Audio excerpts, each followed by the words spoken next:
White खेलता है E4, black खेल रिप्लाई E5, मैं E5 पर रिप्लाई करता हूँ। फिर वो अपना नाइट बाहर निकालता है, मैं भी अपना नाइट बाहर निकालता हूँ।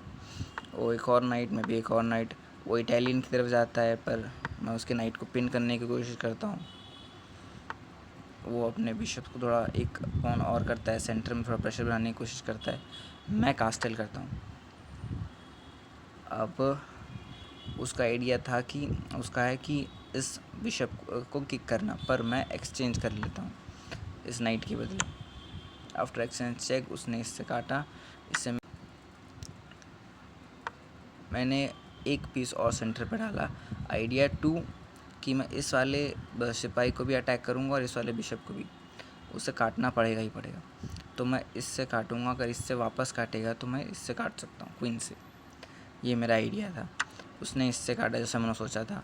फिर मैंने बिशप से मतलब इससे काटा, नाइट से काटा, पर उसने अपने बिशप से एक्सचेंज नहीं किया। इससे उसने एक और पॉन आगे कर दिया, उसने एक चेन बना लिया और मुझे एक ऑफ़र कर दिया। मैंने एक्सेप्ट किया। अब उसने सीधे इससे अटैक किया अपने पॉन से, तो मैं इसे नहीं लेता। मैंने चेक दिया इसके बदले। उसने अपने इस ब्लैक वाले बिशप से अपने किंग को कवर किया। तो मेरा आइडिया था कि कि क्वीन को अटैक करते, इसलिए मैं इस बिशप को इस नाइट को आगे खेलता हूँ। अब वो अपनी क्वीन को बचाने के लिए आगे रख देता है। मैं अपना नाइट वापस ले लेता हूँ, सेव कर लेता हूँ।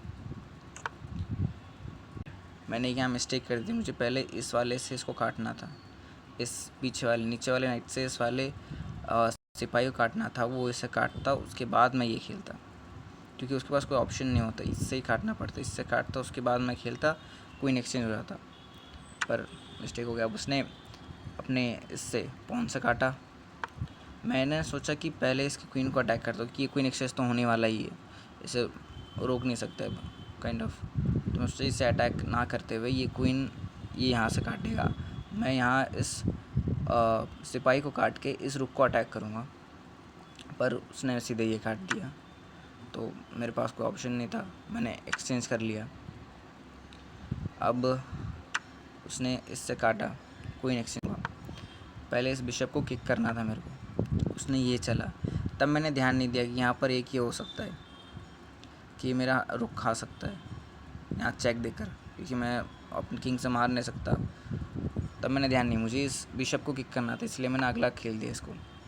तो उसने वही किया, उसने मेरा रुक काट दिया। आगे मूव में मैं बचा ला, पहले किंग को साइड किया, उसने रुक काटा, मैंने ऐसे काटा। ओके, तो मैंने इस रुक को वापस ले आया।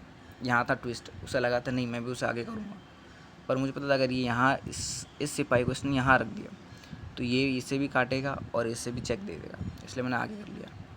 तो उसने क्या आइडिया लगाया कि इस सिपाही को काटने के लिए अपना रुक लेके आ गया, पर मैंने इसे यहाँ बिठा रखा था अपने बिशप को, तो इस बिशप से इसको काटा। अब अगर ये यहाँ पर ये बिशप ले लेता, अगर मान लो इसने ये बिशप ले लिया तो इसके लिए बहुत खतरा है। क्यों? क्योंकि जैसे ये बिशप लेगा तैसे ही मैं इस पॉन को काट दूँगा।